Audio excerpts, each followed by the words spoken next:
Bonjour à tous, mon nom est François Retter, je suis consultant avant-vente spécialisé sur les thématiques décisionnelles au sein de SAP.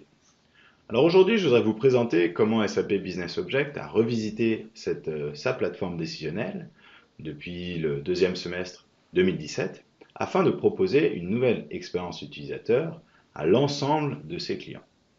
Alors pourquoi revisiter cette expérience utilisateur? Bien tout simplement pour faciliter l'accès aux informations de l'entreprise au travers de cette plateforme et également pour harmoniser l'expérience de nos clients au travers le portefeuille applicatif qui est proposé par SAP. Par exemple, un utilisateur pourra de façon transparente accéder au reporting qui est intégré au sein de S4HANA et naviguer vers cette plateforme décisionnelle SAP Business Object sans considération des problématiques d'interface et de navigation. Alors cette expérience utilisateur revêt différents aspects et je voudrais vous présenter brièvement au cours de cette vidéo comment nous avons revisité le BI Launchpad, donc cette fameuse interface permettant de consolider l'ensemble des éléments de reporting d'une organisation. Je voudrais vous présenter également comment nous avons revisité notre reporting d'entreprise, donc la fameuse plateforme qui permet de consolider une volumétrie d'informations particulièrement importante et de diffuser l'ensemble de ces éléments auprès de l'organisation. Et enfin, dans un troisième temps, comment nous avons revisité notre reporting agile, c'est-à-dire la plateforme qui permet à un utilisateur non sachant, à un utilisateur non technicien, qui va simplement réaliser par lui-même ses rapports sans avoir encore de connaissances techniques, sans être un utilisateur clé, comme cela peut être nécessaire sur le reporting d'entreprise lorsqu'il s'agit d'élaboration.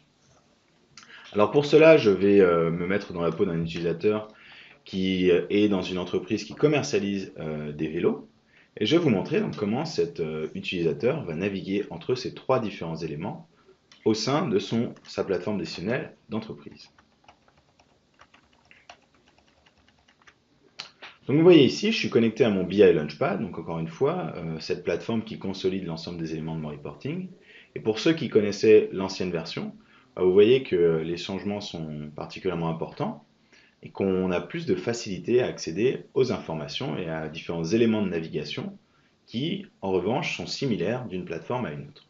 Donc on retrouve ma page d'accueil, on retrouve les éléments de planification, mon inbox, mes différents dossiers et ma corbeille dans l'éventualité que j'ai supprimé malencontreusement un document. Donc pour ceux qui connaissent l'ancienne interface, vous aurez la possibilité de proposer cette nouvelle interface à votre population d'utilisateurs.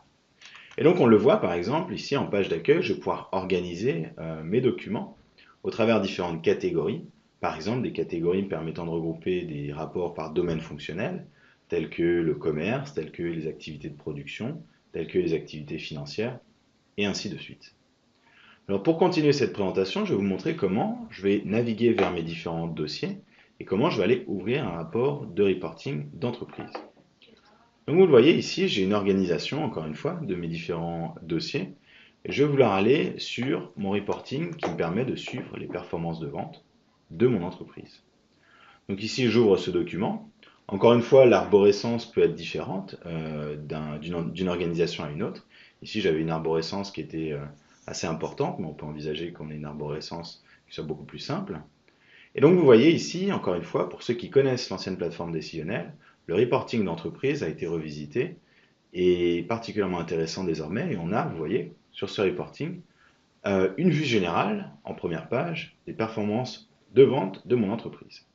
Donc on le voit, j'ai par exemple une représentation cartographique de mon revenu pour l'ensemble des régions sur lesquelles je suis implanté.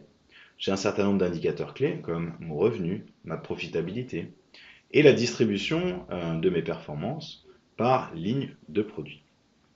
Alors un utilisateur clé, lorsqu'il va accéder à son reporting d'entreprise, qui consolide l'ensemble de ces informations, va vouloir naviguer entre les différentes pages de son rapport.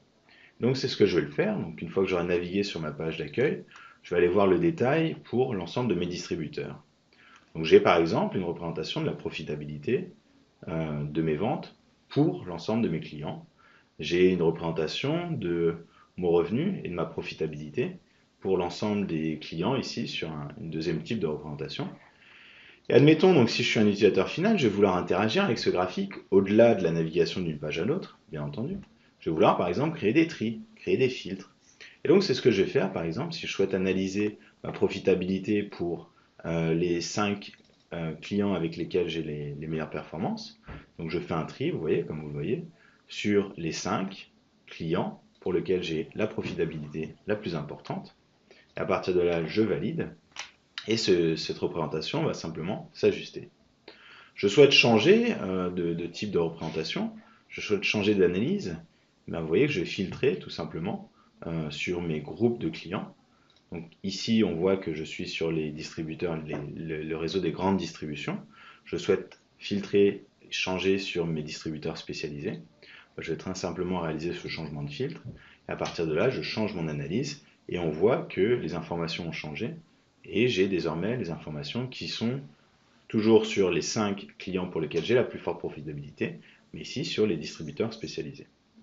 Donc je vais vous montrer ici très simplement comment un utilisateur allait pouvoir simplement naviguer sur son BI Launchpad, ouvrir un rapport d'entreprise et interagir avec ce rapport d'entreprise à l'échelle d'un utilisateur et d'un consommateur de ce rapport d'entreprise.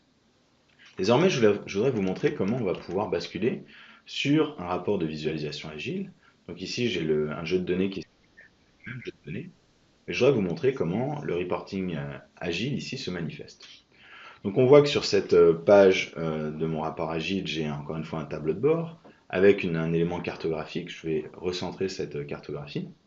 J'ai un certain nombre d'indicateurs clés ici avec la distribution de mes performances pour mes distributeurs, pour mes grands distributeurs, pour mes distributeurs spécialisés, avec mon revenu, encore une fois, ces différents indicateurs clés que j'ai retrouvés précédemment sur mon rapport d'entreprise, à la différence près qu'ici j'ai une vue de tableau de bord en mode agile. Alors admettons, je souhaite aller naviguer sur ce graphique, je souhaite explorer les données pour mes performances. Vous voyez qu'ici j'ai simplement la possibilité d'aller zoomer en avant sur la distribution de mon revenu pour l'ensemble des états sur lesquels je suis implanté. Et je vais pouvoir interagir sur ces différents éléments et je vais pouvoir créer un certain nombre de graphiques visuels de tableau de bord. Simplement pour vous montrer rapidement, j'ai la possibilité également de créer des infographiques et une représentation un petit peu plus globale de performances de vente, des différents axes d'analyse que je souhaite réaliser. Alors je vais ajuster la vue. Et vous voyez ici que j'ai par exemple la distribution de mon revenu pour les grands distributeurs, les petits distributeurs, les distributeurs spécialisés, pardon. Et je peux rajouter un certain nombre de commentaires qui me permettent d'avoir une meilleure compréhension des données de mon entreprise. Et ici, l'objectif d'un infographique, c'est par exemple, si je suis en mobilité avec une tablette, je vais pouvoir naviguer sur ma tablette et aller de la partie haute à la partie basse particulièrement facilement. Donc pour revenir sur l'origine, donc la partie conception, puisque comme je vous l'exprimais, l'objectif de la plateforme agile, c'est d'avoir une conception facilitée pour un utilisateur qui ne sera pas technicien. Vous voyez ici, donc j'ai basculé sur le mode de conception. Sur la partie gauche, j'ai un certain nombre de sources de données. On le voit, c'est mes différentes sources de données. Et j'ai par exemple des indicateurs, les indicateurs et les dimensions qui me permettent de réaliser les différentes analyses que je souhaite réaliser. Et si je souhaite par exemple, pour prendre le postulat d'une modification d'un rapport, je souhaite modifier ce rapport, vous voyez que je vais peut-être retirer cette source de données. Et je vais rajouter, je souhaite réaliser l'analyse de ma profitabilité pour l'ensemble de mes lignes de produits. Je vais rajouter ma profitabilité en axe des abscisses et mes lignes de produits sur mon axe des ordonnées. Et à partir de là, j'ai ces analyses qui sont réalisées directement. Je vais pouvoir réaliser ce type d'analyse extrêmement simplement, encore une fois, sans avoir de connaissances techniques, en étant un utilisateur final, un utilisateur du management, si je souhaite le faire, et tout simplement, ces modifications ont été réalisées. Donc avec cette brève présentation, je voulais vous montrer comment l'expérience utilisateur avait été revisitée sur ces 3 thématiques qui étaient le BI Launchpad, le reporting d'entreprise et le reporting agile. J'avais la volonté de vous faire une courte et une brève vidéo pour vous montrer très rapidement la façon dont nous avons revisité ces différents éléments. Ceci dit, si vous avez davantage d'informations, je me ferai le plaisir de répondre à vos questions. Vous avez mes coordonnées qui s'affichent à l'écran. Je vous invite également à parcourir ma chaîne YouTube. Donc, j'ai une chaîne YouTube qui va plus dans le détail de ces différentes thématiques, de ces différents éléments. Et je vous invite également, si vous le souhaitez, à avoir plus d'informations, à contacter votre interlocuteur SAP privilégié, qui pourra éventuellement relayer les informations, qui pourra me recontacter si vous souhaitez avoir une présentation plus détaillée. En tout cas, je me ferai un véritable plaisir d'aller plus dans le détail de ces différents éléments et de vous présenter davantage les nouveautés de cette plateforme SAP Business Objects. Donc, dans l'attente de vous lire, je vous souhaite une très bonne journée. Au revoir.